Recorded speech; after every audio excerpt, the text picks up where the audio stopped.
Saudaraku, sahabat terkasih di dalam Yesus Kristus Tuhan kita, Shalom. Sebelum kita mendengarkan sabdanya, marilah kita berdoa. Damai sejahtera yang melampaui segala akal, yang datangnya daripada Kristus Yesus Tuhan kita, kiranya menyertai hati, pikiran, perasaan, dan seluruh hidup saudara pada saat ini. Amin. Firman Tuhan, khotbah Minggu ke-7 setelah Trinitas tanggal 31 Juli 2022 diambil dari Yakobus 3 ayat 13 sampai ayat yang ke-18, dan bahan bacaan diambil dari Pengkhotbah 2 ayat 18 sampai ayat yang ke-23 dengan tema hikmat yang dari atas. Saudaraku, sahabat terkasih di dalam Yesus Kristus Tuhan kita, saya sangat terberkati dengan khotbah Bapak Chi Jin Kian yang banyak menginspirasi khotbah saya ini. Dia menulis begini: di masa lampau hiduplah seorang yang bernama Zhao Guo di Tiongkok. Dia anak seorang jenderal terkenal di kerajaan Zhao.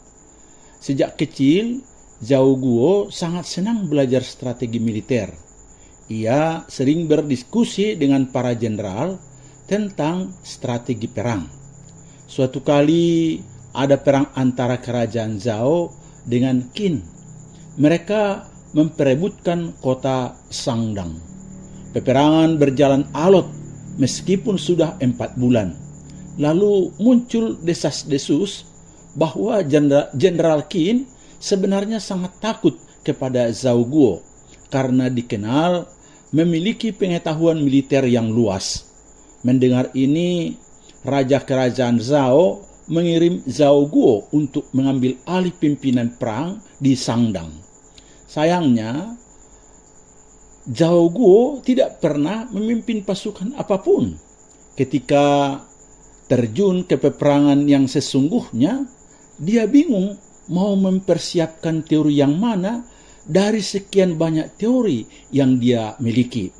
Mungkin waktu musuh mulai menembakkan panah dan memanjat tembok kota, dia masih sibuk melihat daftar isi dari buku strategi perangnya untuk memilih strategi yang tepat.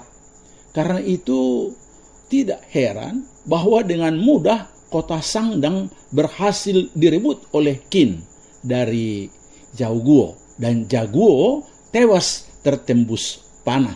Sangat menyedihkan.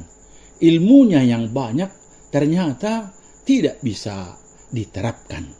Saudaraku, hal semacam ini bisa saja terjadi dalam kehidupan kita, bukan? Kalau kita membaca buku tentang cara menggoreng nasi, tidak berarti kita bisa membuat nasi goreng yang yummy atau enak seperti di restoran bintang 5 toh. Kalau kita selesai membaca buku tentang berenang, tidak berarti kita langsung bisa berenang di danau atau di lautan, kan? Begitu juga kalau kita tahu dan membaca buku bagaimana membina hubungan yang baik dengan sesama, tidak berarti kita mampu melakukannya dengan benar. Pengetahuan tidak dengan sendirinya membawa kita pada tindakan yang benar. Untuk bisa bertindak benar, kita membutuhkan yang lebih dari pengetahuan, yakni hikmat dan juga pengalaman. Tentu saja bukanlah sembarang hikmat, tetapi hikmat yang benar.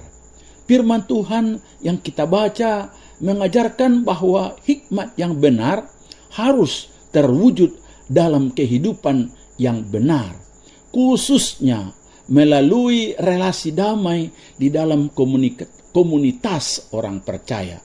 Makanya hikmat yang benar itu secara jelas dinyatakan melalui keputusan-keputusan yang dibuat, tindakan-tindakan yang diambil, dan kata-kata yang diucapkan.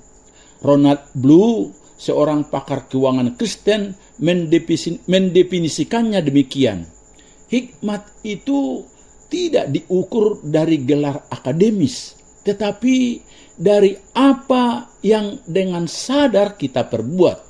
Hikmat itu bukan soal mempelajari kebenaran, melainkan menerapkan kebenaran itu dalam kehidupan kita sehari-hari. Saudaraku, dengan tema hikmat yang dari atas, mari sebentar kita simak dan renungkan firman Tuhan ini supaya menjadi bagian kita untuk hidup berhikmat hari lepas sehari. Karena lewat teks firman Tuhan kali ini, Yakobus secara tegas berbicara bahwa ada dua macam hikmat yang sangat berbeda, baik sumber atau asal usulnya, ciri-cirinya, hasilnya atau dampaknya. Dalam hal ini Tuhan memberikan kita kebebasan untuk memilih. Jika kita memilih apa yang dikehendaki Tuhan, maka pastilah kita diberkati oleh Tuhan dan mendapatkan hasil yang baik. Yang pertama, saudaraku, hikmat yang palsu atau yang duniawi. Saudaraku, harus kita ingat bahwa sumber menentukan hasilnya. Yakobus memberikan gambaran yang gamblang. Adakah sumber mata air yang mengeluarkan air tawar dan air pahit sekaligus? Apakah pohon ara menghasilkan buah zaitun dan pokok anggur menghasilkan buah ara? Jawabannya jelas tidak mungkin. Demikian juga dengan kehidupan Kristiani kita. Kalau benar ada iman yang hidup dan ada hikmat dari atas dalam hidup kita, kalimat berkatlah yang akan keluar dari mulut kita. Dan hidup kita menjadi hidup yang berkualitas. Sebaliknya, jika kehidupan kita dipenuhi dengan iri hati dan hikmat dari dunia, kekacauan dan ketidakharmonisan yang kita lakukan. Makanya Yakobus secara tegas berkata bahwa sumber hikmat yang palsu itu berasal dari dunia, dari nafsu manusia, dari setan-setan. Ciri-ciri dan motivasi hikmat duniawi adalah iri hati dan mementingkan diri sendiri, memegahkan diri, dan dusta melawan kebenaran. Ayat 14. Kata iri hati atau bitterzel memperlihatkan semangat yang menyala-nyala untuk melakukan sesuatu yang belum tentu salah, namun dilakukan dengan sikap bermusuhan terhadap pihak yang berbeda pendapat bagi kita. Istilah mementingkan diri sendiri atau egois, selfish, menurut kamus Webster bisa diartikan memperhatikan diri sendiri secara tidak pantas atau berlebihan, mendahulukan kenyamanan dan keuntungan diri sendiri dengan mengorbankan kepentingan orang lain. Dan bila sifat egois atau mementingkan diri sendiri ini terus dipelihara, maka dalam dirinya akan timbul sifat baru, yaitu kikir alias tidak punya kemurahan hati terhadap orang lain. Ini sangatlah bertentangan dengan firman Tuhan. Padahal Alkitab menegaskan, hendaklah kamu murah hati, sama seperti Bapamu adalah murah hati. Lukas 6 ayat 36. Tidak hanya itu, saudaraku, ciri lain dari hikmat dunia ini adalah congkak atau tinggi hati. Dan sering juga dia berdusta. Akibatnya atau hasilnya sangat jelas. Di situ ada kekacauan dan segala macam yang jahat. Ayat 16b. Maka tidak jarang kita dengar akan terjadilah kekacauan, pertikaian, perselisihan dalam keluarga, dalam gereja atau masyarakat atau dalam pelayanan dan lain sebagainya. Karena adanya kesombongan, iri hati, dengki, mementingkan diri sendiri, dan masing-masing menganggap dirinya paling benar dan paling berhak.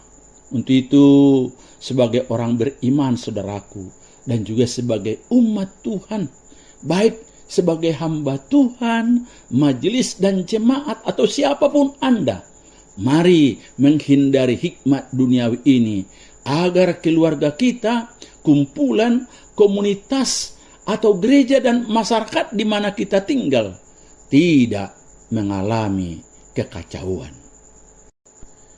Yang kedua, saudaraku, hikmat yang benar atau dari atas. Dalam pada itu, hikmat yang benar dan sejati sangat kontras dengan hikmat dari dunia ini. Karena jelas sumbernya dari atas atau dari Allah. Secara jelas firman Tuhan berkata bahwa permulaan hikmat adalah takut akan Tuhan. Semua orang yang melakukannya berakal budi yang baik. Puji-pujian kepadanya tetap untuk selamanya. Mazmur 111 ayat 10. Dalam Amsal 9 ayat 10 dinyatakan bahwa permulaan hikmat adalah takut akan Tuhan dan mengenal yang Maha Kudus adalah pengertian. Jelas di sini sumber hikmat berasal dari atas, dari sorga, dari Allah sendiri. Makanya ciri maupun hasil dan dampaknya sangat beda dari orang yang mempunyai hikmat dari dunia ini. Di ayat 17 dilukiskan tentang hikmat yang benar. Tetapi hikmat yang dari atas adalah pertama-tama murni. Selanjutnya pendamai, peramah, penurut, penuh belas kasihan, dan buah-buah yang baik, tidak memihak dan tidak munafik. Hikmat ini memiliki ciri kesedihan untuk mengalah, menaruh belas kasihan, dan tidak memihak, dan pasti akan membawa damai. Ciri-cirinya pasti berbeda dengan ciri hikmat yang tidak benar, yang penuh dengan iri hati dan mementingkan diri sendiri.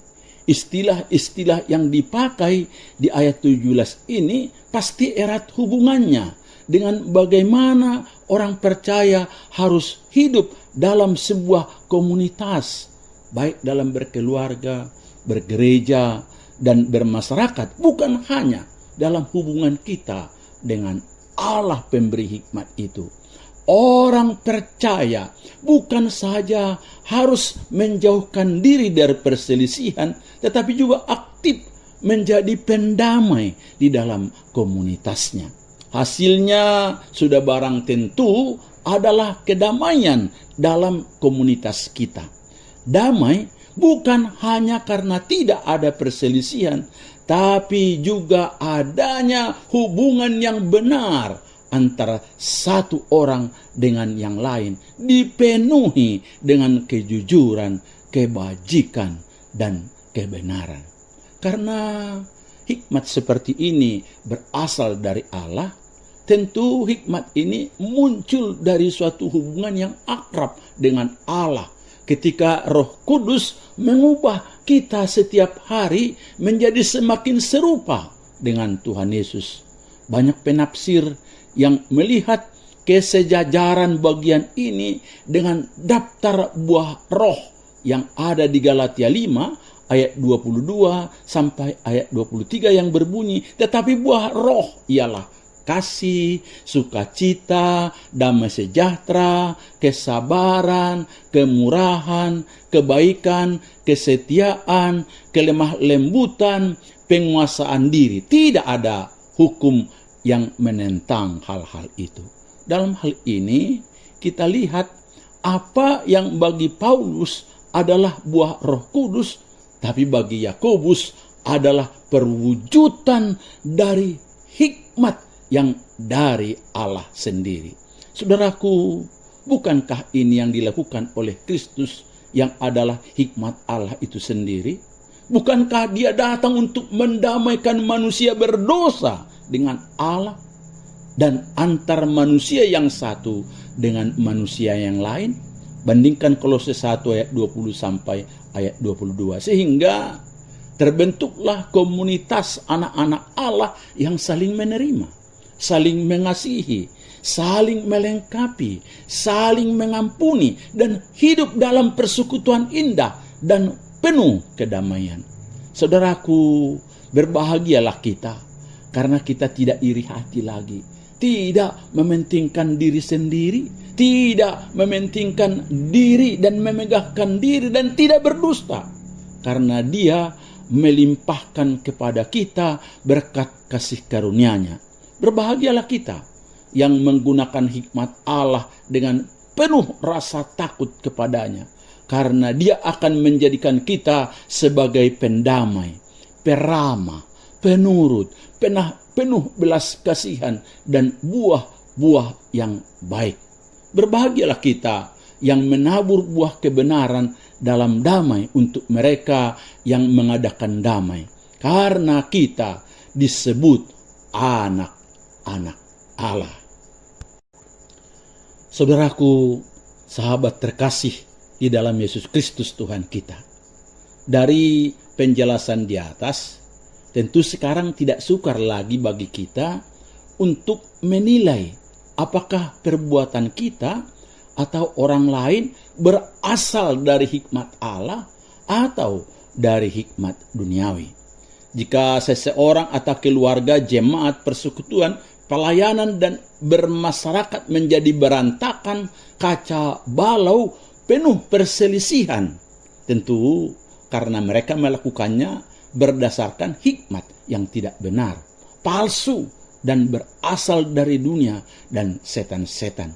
Sebaliknya, saudaraku, jika seseorang penuh dengan kelemah lembutan hati, penuh dengan kerendahan hati dan kemurnian hati yang terdiri dari 7 sifat dan perbuatan, yaitu pendamai, peramah, penurut, penuh belas kasihan, dan buah-buah yang baik, tidak memihak dan tidak munafik, tentu karena dia memiliki hikmat surgawi, hikmat yang benar, yang berasal dari atas, dari Allah, sumber segala hikmat.